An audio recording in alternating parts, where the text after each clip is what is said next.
एक ऐसा वीडियो आपको दिखाएंगे, एक ऐसी बात बताएंगे कि आपकी आंखें फट ही रह जाएगी। आप सोचोगे कि अरे ये तो जादू है। बिल्कुल जादू है। आप जो चाहेंगे, लड़कियां जो चाहती हैं उस प्रकार की स्थिति होती है। ठीक है, ये सारी बातें जो हैं वो वास्तव में कन्याओं का निर्माण करने के लिए, जैसे सांचा होता है ना, सांचा क्या होता है, आप जैसा मिट्टी उसमें भर दिए वैसे आकार होकर के निकल गए।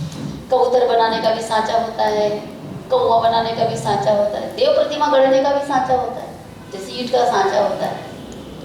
ठीक है, तो लड़कियां क्या है, माँ कौन है, लड़कियां क्या है, ये सांचा है।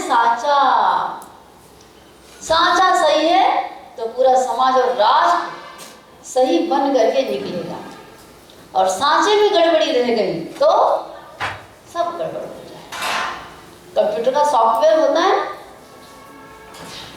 नई पीढ़ी के लोग यही समझते हैं, कंप्यूटर का सॉफ्टवेयर होता है, उसको बिगाड़ा जा सकता है, बदला जा सकता है बाद में भले ही, लेकिन महिलाएं जो गर्भवती होती हैं उनके पेट में 9 महीने के भीतर जो गड़बड़ी होगी उसको फिर सुधारना बनाया नहीं जा सकता। ये विज्ञान कह रहा है, मैं नहीं कहती। इस विज्ञान को जानना चाहेंगे कि नहीं जानना चाहेंगे? जानना चाहेंगे ना, निश्चित रूप से। तो कहना यही है कि जिसको हम यत्र नार्यस्तु पूज्यन्ते रमन्ते तत्र देवता, मतलब जहाँ जहाँ नारियों की पूजा होती वहाँ पर देवता निवास करते हैं। लेकिन नारियों की पूजा कैसे होगी? कौन सी नारी की पूजा होगी? ईर्ष्या द्वेष से भरी हुई और वो कंकालिनी माता के समान कल कल करने वाली और हल्ला करने वाली और दूसरों के ऊपर लड़ पड़ने वाली, क्रोध करने वाली, चिड़चिड़ करने वाली, और कई हमारी बहनें तो वो घिसने वाली और वो भी करने वाली, वो आजकल सब हो रहा है। तो इसको ये पूजा के योग्य होंगी क्या? इनको पूजा कर सकते हैं क्या? बताओ भला। हम बोलेंगे कि भारतीय संस्कृति महान है, नारियों की पूजा होती, हाँ भाई होती है, लेकिन नारियां पूजा करने के लायक बनेंगी तब ना पूजा, कैसी पूजा होगी? तो उस योग्य बनना तो है ना। तो बेटा ये मान करके चलिए, जैसे नवरात्रि में कन्या पूजन होता है, तो नवरात्रि का कन्या पूजन तो क्या है, किसी को बुला लिया और पंगत बिठा दिया और सबको बढ़िया बढ़िया भोजन प्रसाद परोस दिए, है ना, आरती भी कर दिए, आलता रंगा लिए, चुन्नी उड़ा दिए, देवी बना दिए, दुर्गा माता बना दिए, दक्षिणा भी दे दिए, पैर भी पढ़ लिए, सब कर लिए, ठीक है, वो प्रतीक है। वास्तविक कन्या पूजन यही है। आप लोग को पूजन करने के लिए बुलाया, अब आपको देवी बनना है। आप देवी बनने के लिए तैयार हैं? तैयार हैं आप लोग? अभी जितनी बातें कही गई वो आपको मानने हैं, आप ऐसा बनेंगे, ठीक है। अब देवी पूजन कहने का मतलब हिंदू से मत लगा लेना, समझ गए? ये हिंदू, मुस्लिम, सिख, ईसाई, ये जो चीज है ना, इससे ऊपर उठ करके सोचिए। नारी है, सब नारी समुदाय, नारियों को ऊपर उठना है, नारियों को आगे बढ़ना है।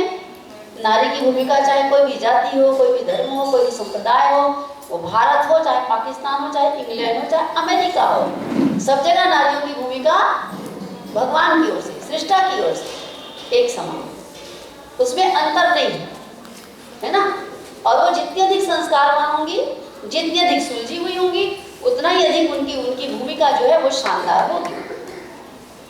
तो अपनी भूमिका को आप शानदार बनाना चाहते हैं, यदि आप वो जीवन विद्या पाना चाहते हैं जिससे कि आपका जीवन सर्वश्रेष्ठ बने, आप स्वयं प्रकाशित स्तंभ बने, आप अपनी नाव, अपनी नैया की पतवार स्वयं बने, उनको खे सके और अपनी नैया में और लोगों को बिठा करके भी उनको भी पार लगाने के लायक बन सके, आप में इतना आत्मबल हो, आप में इतनी समझ हो, आपका विवेक इतना जागृत हो, तो इस बात के लिए आपको कन्या शिविर बुलाया गया है।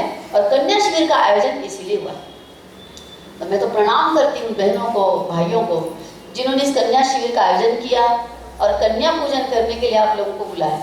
गिनती में 9 लोगों को नहीं, वो लोग तो सैकड़ों लोगों को बुलाते हैं। ये बताओ, इतने ठंड में आपसे पैसा लिया गया? कुछ पैसा नहीं लिया गया ना? तो फ्री में 5 दिन तक बुलाना, रखना, उनका नहाना, खिलाना, सोना, इतनी व्यवस्था कौन करता है? सुना है कहीं पर किसी को करते? अब चुनाव वालों की बात मत करना भाई, देखो राजनीति में हो सकता है चुनाव के टाइम पे थोड़ा 1-2 दिन के लिए वो पार्टी वार्टी कर दे, लेकिन वो उतने दिन के लिए, बस बाकी दिन के लिए नहीं। ये तो आपको जीवन भर के लिए, इनको क्या दें, क्या सिखाएं, क्या पढ़ाएं, क्या बताएं, ये हमेशा इनके दिमाग में चलता रहता है और आपके लिए समय देने के लिए तत्पर है, साधन सुविधा जुटाने के लिए तत्पर है। बेटा ये गायत्री मंदिर, गायत्री नाम जो है ना, गायत्री का मतलब भी आप समझ पाओगे, ये एक श्रेष्ठ मानव को ढालने का ये टकसाल होता है, जो भी गायत्री मंदिर होता है, समझिए। हिंदुओं के साथ इसको नहीं जोड़ना, केवल वो है तो, लेकिन वो एक पार्ट है छोटा सा, बहुत संकीर्ण बात हो जाएगी। ये तो मानवता को ढालने और गढ़ने का ये टकसाल है, तो जहां से आप ऐसा बन करके निकलेंगे, ऐसे युवा, ऐसी युवतियां, ऐसी बहनें, ऐसी महिलाएं जिन्हें पूरी मानव जाति का कल्याण, तो पूरी मानव जाति का कल्याण करने के लिए, उनका त्राण करने और कराने के लिए ये शिविर लगाया गया है। और आप बहुत भाग्यशाली हैं, आपके भाग्य की सराहना करनी चाहिए। मैं तो करती हूँ, आप भी अपने भाग्य की सराहना कीजिए। आपसे ज़्यादा लोगों को बुलाया गया रहा होगा, केवल इतने लोगों को नहीं बुलाया गया था, लेकिन आप आए, आप आ पाए। कोई तो आते आते अपना बैग तैयार करके रखते हैं और आते आते ही छूट जाते हैं। घर में कुछ व्यवस्था बिगड़ गई, माता पिता ने मना कर दिया कि खुद की तबीयत खराब हुई, कुछ तो कुछ हो जाता है, लेकिन आप यहाँ तक पहुँच पाए हैं, इसका मतलब क्या है? तो आप निश्चित जानिए कि जो उच्च स्तरीय हमारे जो चेतना है, ईश्वरीय चेतना, ऋषि सत्ता, जिन लोगों ने इसकी व्यवस्था बनाई है, आपको बुलाया है ना, तो उनका संबल, उनके द्वारा बनाई गई व्यवस्था आपके लिए, और आप रिजर्व थे यहाँ आने के लिए। कहते ना, दाने दाने पर लिखा है खाने वाले का नाम, तो उनके ज्ञान के एक कण में भी आपका नाम लिखा हुआ है। आपके हिस्से की जो बात है वो यहाँ पर रखी गई, बड़े प्यार से आपको बुलाया है, बड़ी अपेक्षा के साथ बुलाया है कि हमारी ये बेटियां जो हैं वो ऐसे शानदार परिवार और समाज का निर्माण करेंगी, ये अपने जीवन का निर्माण करेंगी, ये शानदार व्यक्तित्व की स्वामिनी बनेंगी, और एक दिन ये समाज में अपना परचम लहराएंगी, दुनिया देखती रह जाएगी। तो आपके लिए काफ़ी कुछ देने के लिए भगवान ने सुरक्षित रखा है, आप उनकी कदर करिएगा, है ना। और कदर करने का क्या मतलब है, तो मैं संक्षेप में आपको बता दूं। अनुशासन गोष्ठी विस्तार से बताएंगे आपको। अभी इतना ही कहूँगी कि जो टाइम टेबल है मंच का, उस टाइम टेबल के अनुसार हमें भी और आपको भी, दोनों को ईमानदारी पूर्वक यहाँ पर क्या करना है, बैठना है और सुनना है और सीखना है। सुनना भर नहीं, सुनना भाषण को सुनते हैं, प्रवचन को सुनते हैं, न यहाँ प्रवचन होगा न यहाँ भाषण होगा, है ना। तो इसको सुनना भी है और सीखना है, क्योंकि इसका इम्प्लीमेंटेशन होना चाहिए जीवन में, और ये तब होगा जब आप भली भांति इसको सुनेंगे, समझेंगे। तो इस उद्देश्य से आपको यहाँ पर बुलाया गया है और आपका रख रखाव किया जाएगा। मैं समझती हूँ कि आप इस कीमती शिविर की कीमत समझ पाएंगे और आप इसके पक्ष में सोचेंगे और पूरे मन प्राण के साथ में यहाँ पर आप अपना समय देंगे, ठीक है। और दूसरी बात में, जो बहनें हमारी बैठी हैं, हमारे समान परिपक्व बहनें बैठी हैं, मैं उनसे निवेदन करूँगी, हालांकि आपका शिविर है तो आपको तो व्यवस्था संभालनी है, ठीक है, लेकिन व्यवस्था संभालने के अलावा वो बहनें, खासकर जो टीचर्स हैं, वो बहनें जिनके पास प्रखर वाणी है, खासकर उन बहनों से निवेदन है, जो वास्तव में परम पूज्य गुरुदेव को गुरुजी मानते हैं, उस रूप में जानते हैं, स्वीकार करते हैं। तो आगे इसी प्रकार से कन्या शिविर लगाने के लिए प्रयास करेंगे और कन्या शिविर को संचालित करने के लिए, जैसे हम बहनें यहाँ पर बैठे हैं, आए हैं, उसी प्रकार से आप उसको कर सके पूरा। तो करेंगे कैसे आप, तो एक एक बारीकियों को ध्यान देना पड़ेगा। छोटी बच्चों के बीच में कैसे क्या कहा जाता है, किस तरीके से क्या विषय होते हैं, विषय की प्रस्तुति कैसी होती है, उसकी कैसे व्यवस्था बनाई जाती है, उसको आप ध्यान से करेंगे, सुनेंगे, तो शायद ये काम बहुत आसान हो जाएगा। एक आध मीटिंग बाद में बहनों के बीच में अलग से करेंगे, समय निकाल करके 1 घंटे के लिए। और अभी बच्चों के बीच में तो इतनी ही बातें हैं। तो बेटा आप सबसे निवेदन है पुनः पुनः कि आप, जैसे बरसात होती, बरसात में आप बाहर में मान लो एक बाल्टी रख दी तो बाल्टी भर जाएगी, कटोरी रखोगे तो केवल कटोरी भरेगी, उतनी भरेगी ना, उतनी भरेगी ना, उससे ज़्यादा उतनी भरेगी। तो आपको यहाँ पर बुलाया गया है, क्या है, आप तो ड्रम निकाल के रखो बाहर में, पूरा ड्रम भर जाए, तो उन्मुख होकर के बैठना है ना। एक छोटी सी जैसे कहानी होती है, आपने सुनी भी होगी। एक जंगल में शेर तो रहते हैं, मालूम है आपको, लेकिन उसमें हिरण, भेड़िए, ये सब भी थे। तो ये थे, तो एक भेड़िया था कि भेड़ था, उनका बच्चा था। तो संयोग से एक बार क्या हुआ कि वो शेर के बच्चे के साथ में पलने लगा, उसको कोई नुकसान नहीं पहुंचाया और अपने बच्चों के साथ में वो पालने लग गया, भेड़िया। और एक दिन क्या हुआ, एक साथ उसी प्रकार से सब चहलकदमी कर रहे थे, खेल रहे थे, उसी समय शेर की दहाड़ जोरों से सुनाई दी, बहुत जोर से। तो सारे भेड़िए थे वो भागे जान बचा करके, शेर आया खा जाएगा करके। तो सब तो भाग गए, वो जो एक जो था वो रह गया, और शेर ने उसी का गर्दन पकड़ा जो रह गया। तो गर्दन पकड़ करके उसको ध्यान से देखा तो ये तो भेड़िया नहीं है, ये तो शेर का बच्चा है। उसको समझ में आ गया, वो उसी के समान दिख रहा था, वैसी बोलता था, मतलब उसकी आवाज भी वैसी आती थी, इसके समान, भेड़िए के समान, शेर के समान नहीं, भेड़िए के समान, भेड़िए के समान चलना बोलना, उनके बच्चों के साथ पला हुआ था ना, तो वैसी था उसका रहन सहन, खान पान, उसी के समान बोलना, उसी के समान उसकी आदतें वैसी थी। लेकिन शेर ने उसको पकड़ने के बाद जब देखा तो उसको समझ में आया कि ये मेरी बिरादरी का है, ये भेड़िए की बिरादरी का नहीं है। तो जब पकड़ा तो पकड़ने के बाद वो मिमियाने लगा, बोला मुझे छोड़ दीजिए, मेरे सब साथी चले गए हैं, प्लीज़ मेरे को छोड़ दीजिए, मेरे को मत खाइए। तो जब वो मिमियाने लगा इस प्रकार से, उसके भावों को देखा, तब शेर को दिमाग खराब हुआ, बोले शेर का बच्चा है और भेड़ी की तरह से मिमियाता है। बोले चुप कर, कौन तेरा साथी है, कौन तेरा दोस्त है, कौन तेरे माँ बाप है? मैं भेड़िया हूँ। नहीं तू भेड़िया नहीं है, तू शेर है, शेर का बच्चा है। नहीं नहीं नहीं नहीं मैं नहीं हूँ। उसको खींच के ले गए एक तालाब के पास, जलाशय। तो ठहरे पानी में परछाई दिखाई देती, जानते हो आप? तो परछाई में दिखाया, देख अपना चेहरा देख कैसे दिख रहा है, मेरे समान दिख रहा है कि नहीं दिख रहा है, देख ठीक से। उसको डांट लगाई, उसने देखा, हाँ दिख तो वैसी रहा है, वैसी फेस कट है, वैसी चेहरे पे धारियां हैं, वैसी मूछें भी हैं, बस ये आपकी बड़ी बड़ी है, मेरी छोटी छोटी है। तो अब दहाड़ जोर से, नहीं मुझे नहीं आता दहाड़ना, बोले दहाड़। तो उसने दहाड़ लगाई, दहाड़ के बताया उसने, तो उसने पहले तो थोड़ा सा उसका मुंह खुला, बोले और जोर से दहाड़, थोड़ा और जोर से किया, फिर जोर से किया, ऐसे करते करते फिर उसको समझ में आ गया, अरे मैं सचमुच शेर का बच्चा हूँ, ये भेड़िए के बिरादरी का मैं नहीं हूँ। उसे समझ में आ गया।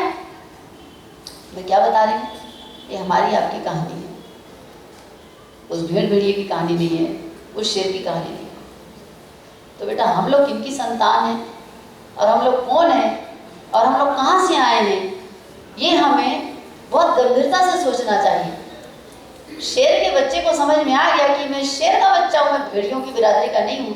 उस दिन से उसका हृदय परिवर्तन हो गया, उसकी आत्मा जाग गई, उसके सारे के सारे क्रियाकलाप बदल गए और वैसी शहंशाह की तरह वो हो गया, उसकी मानसिकता बदल गई। हम जब जान जाएंगे कि मैं कितना कीमती हूँ, मैं नारी हूँ, ईश्वर की प्रतिकृति हूँ, ईश्वर ने मुझे बहुत शिद्दत से रचा है, बनाया है, और इस संसार में पवित्रता, इस संसार में दिव्यता का संचार करने के लिए बनाया और भेजा है। यहाँ उल्टे सीधे काम करने के लिए नहीं भेजा है ना, फैशनबाजी करके यहाँ वहाँ घूमने के लिए, या उल्टे सीधे काम करने के लिए, या आम लोग जिस प्रकार से रहते हैं, खाओ पियो जियो वाले स्टाइल में, eat drink and B Mary, उस स्टाइल में जीवन जीने के लिए मेरा जीवन नहीं है, मैं बहुत कीमती हूँ।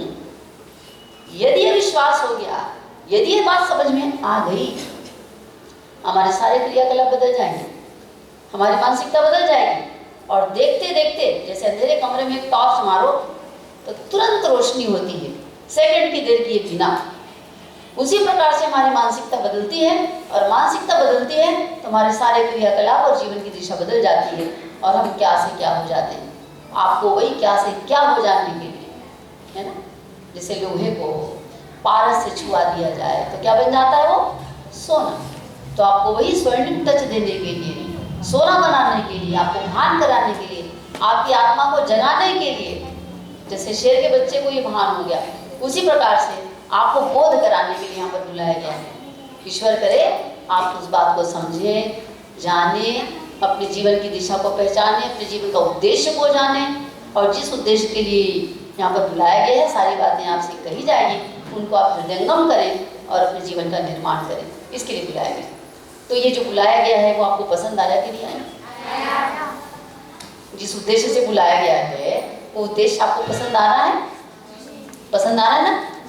तो फिर आप उस उद्देश्य को ध्यान में रखते हुए उसी मानसिकता के साथ में भागीदारी करिएगा और अनुशासन में सहयोग करिएगा। हम सब साथ साथ मिलकर के चलेंगे। क्या क्या होगा तो मैंने कुछ तो आपको बताया। प्रतिदिन योग होगा प्रातःकाल, आप योग के मास्टर बन जाएंगे, दूसरों को सिखा सकेंगे।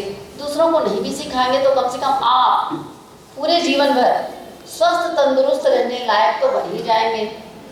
जीवन भर सुंदर दिखना है कि नहीं दिखना है, सुंदर बनना है कि नहीं बनना है, सुंदर तो सबको बनना है ना, और स्वस्थ और तंदुरुस्त भी बनना है। तो इसके लिए योग है, आप ये सीख पाएंगे, ठीक है। और इसके साथ साथ सांस्कृतिक कार्यक्रम जैसे होता है ना, तो सांस्कृतिक कार्यक्रम लंबा चौड़ा नहीं कर पाएंगे भले, लेकिन आपको अपनी अभिव्यक्ति का मौका भी मिलेगा, ठीक है।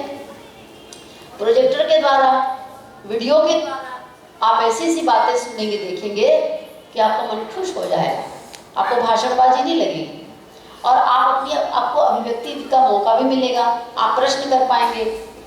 अभी तो मैं आपको केवल ब्यौरा बता रही हूँ, लेकिन विधिवत जब क्लास शुरू होगी तो विधिवत क्लास शुरू होने के बाद में अंत में आपको 5-10 मिनट का समय मिलेगा एक लेक्चर खत्म होने के बाद में। उससे संबंधित जो ही बातें हैं ना आप पूछ पाएंगे, क्वेश्चन कर पाएंगे, बिल्कुल बेझिझक। मैं पूछूंगी तो क्या हो जाएगा, अरे मैं नहीं पूछती, मैं पूछूंगी तो लोग मुझे क्या समझेंगे, ऐसा मत बोलिएगा, मत सोचिएगा। जो जितना ज़्यादा प्रश्न करता है उतना ही ज़्यादा ब्रिलियंट होता है हमारी समझ में, क्योंकि मन में प्रश्न उसी के उठते हैं ना जो जिज्ञासु होता है। जिज्ञासा के बिना तो प्रश्न पैदा ही नहीं होते।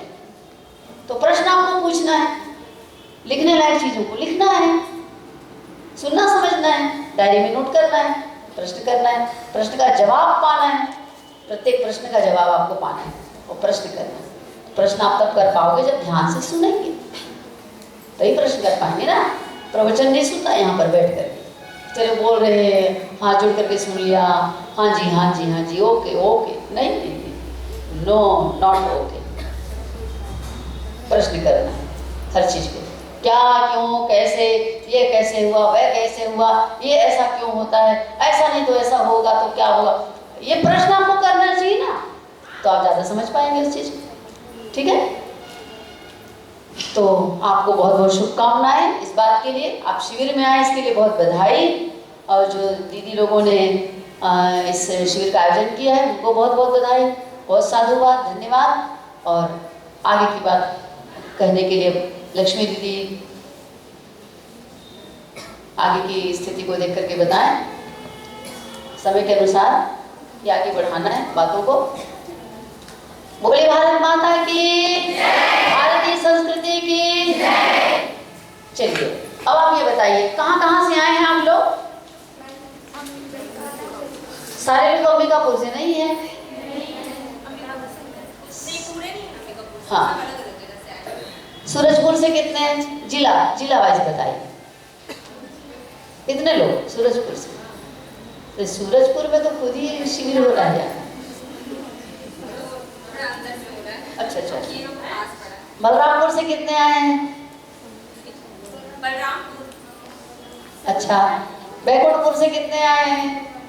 बैकुंठपुर जिला, कोरिया कोरिया से नहीं आए। अच्छा, सरगुजा। अच्छा, ब्लॉक वाइज पूछिए दीदी, ब्लॉक वाइज।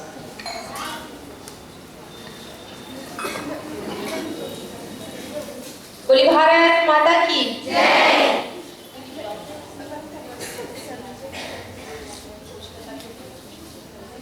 हमारे बीच में अभी इस कार्यक्रम के बीच में हमारी अतिथि यहाँ पर नीलू खान जो यहाँ पर पार्षद हैं आ चुकी हैं।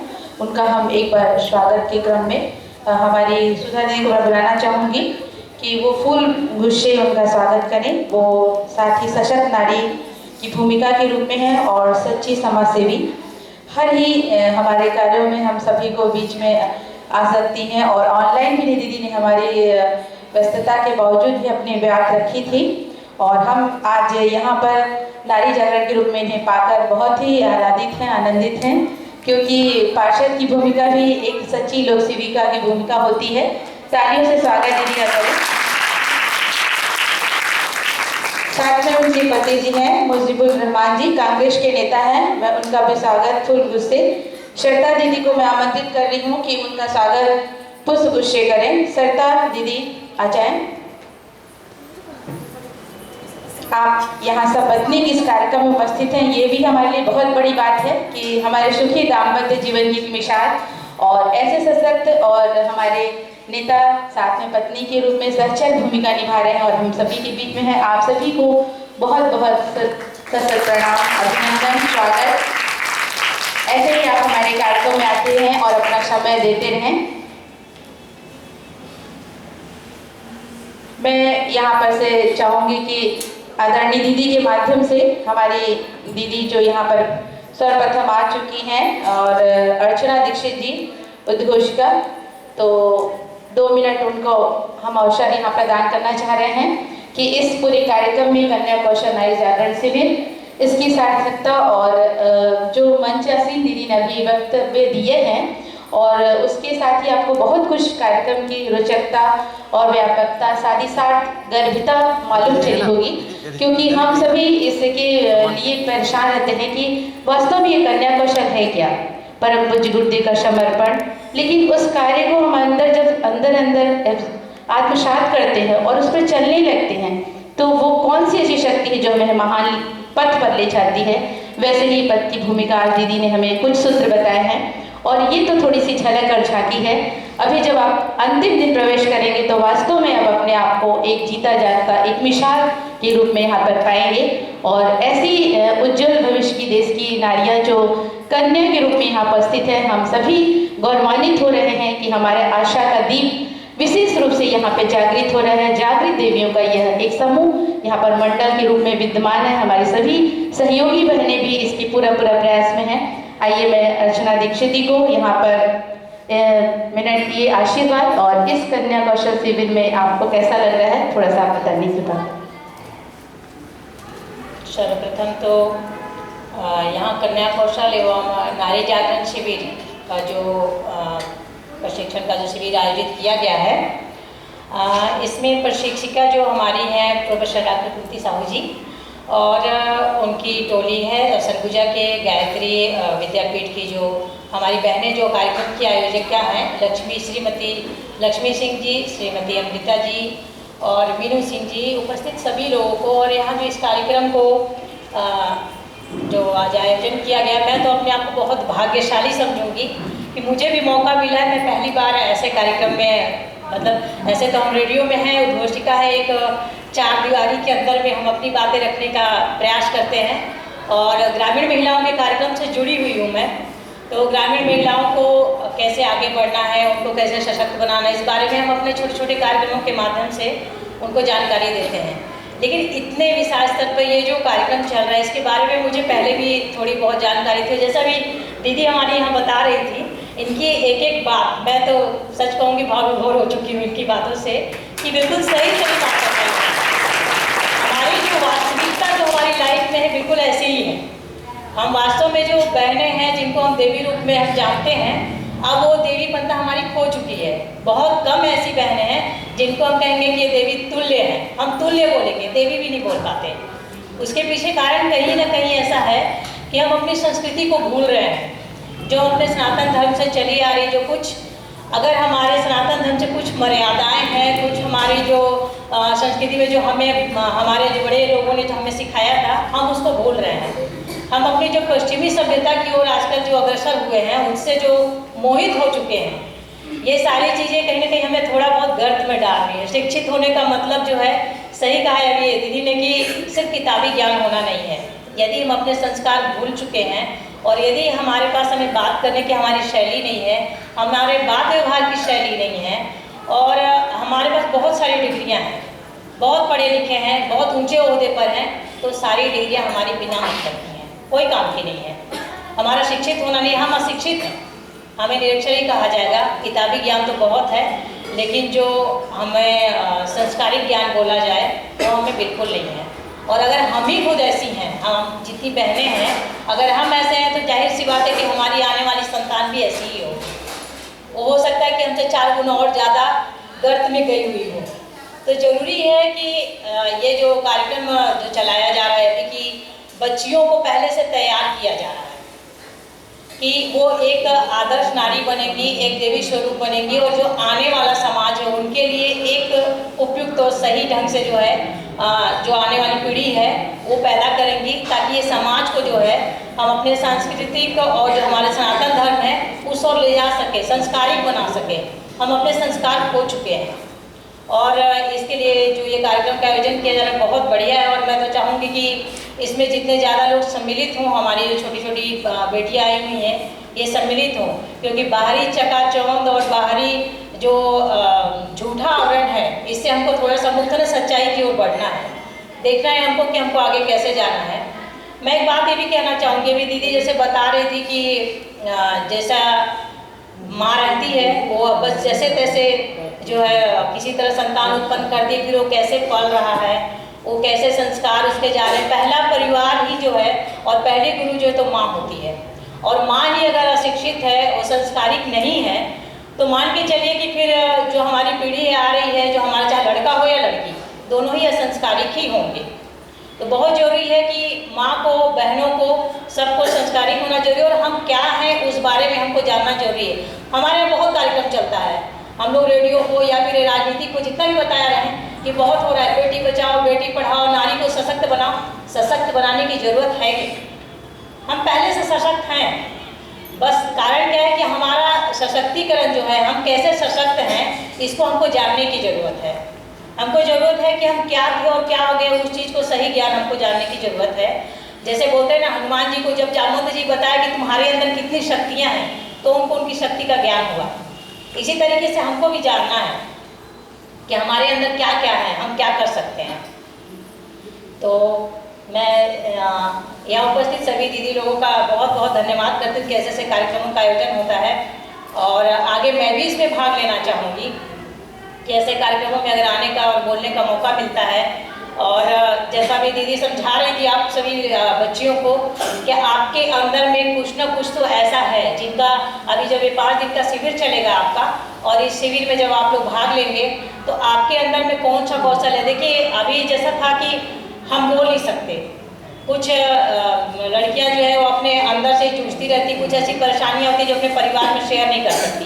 कई बार ऐसा होता है कि परिवार में हमको मिल नहीं पाता है ना, हमको लगता है कि बड़े से कैसे बात करें, हम अपनी माँ से नहीं बोल सकते, हम भी क्या बाहर पूछते हैं कि बाहर किसी सहेली से बात किए, किसी दोस्त से बात किए, उसने गलत ज्ञान दे दिया और फिर हम आगे उसी राह पे चलते कि वो सही बता रहा है। कुछ चीज़ों के लिए हमारे घर परिवार के लोग रोक टोक कर रहे हैं, तो हमको क्या लगता है कि ये हमारे दुश्मन हैं जो हमको रोक टोक कर रहे हैं। और घर वाले रोक टोक क्यों करते हैं? उनको भयभीत है, वो लड़कियों को लेकर वो भयभीत हो चुके हैं। उनमें ये बात है कि लड़कियां नहीं बाहर नहीं जाएगी, ये वहाँ इसको अकेले नहीं छोड़ सकते हैं, ये इस कार्यक्रम में नहीं जा सकती है, ये घर में अकेले नहीं रह सकती, इसको इस क्षेत्र में नहीं भेज सकते क्योंकि बाहरी वातावरण खराब है। क्यों खराब हुआ है? कहीं ना कहीं हमें भी इस आत्मविश्वास को होना चाहिए कि हम ऐसा कर सकते हैं, हमारी ऑरा ऐसी होनी चाहिए। हम अगर सही ढंग से सही संस्कारिक रहेंगे, हमारी ऑरा ऐसी रहेगी कि सामने वाले से हमको भयभीत होने की जरूरत ही नहीं पड़ेगी। हम हर क्षेत्र में जा सकते हैं, हर जगह काम कर सकते हैं, लेकिन अपने संस्कार में रह करके कर सकते हैं। पहले होता था ना, हम लोग जब खाना बनाते थे तो हमारे जो हमसे जो बड़े थे बोलते खाना जूठा नहीं करना है। क्यों? इसलिए क्योंकि भगवान को भूख लगेगा, ये पहले चली आती थी। अब क्या होता है, खाना बनाते रहते नमक कम है कि ज़्यादा, हम वैसे ही पहले से चख लेते हैं, वो खाना दूषित है। एक चीज़ और है कि जैसा अन्न वैसा मन। तो हमारी जो बहनें जब खाना बनाती है, खाना बनाते समय भी अगर उनकी सोच पवित्र होगी, अगर वो सही सोच रखेंगी, क्योंकि सोच का प्रभाव बहुत पड़ता है। अगर आप यहाँ से सही ढंग से अगर समझ रहे हैं अपनी बातों को, यहाँ से अगर कोई चीज़ को सीख रहे हैं ऊपरी ऊपरी नहीं, तो आप आगे बढ़ जाएंगे। लेकिन अगर आपकी सोच सही नहीं है तो मान के चलिए, अगर आप मान के बैठ गए अंदर से कि मैं लड़की हूँ, मैं कुछ नहीं कर सकती, मैं आगे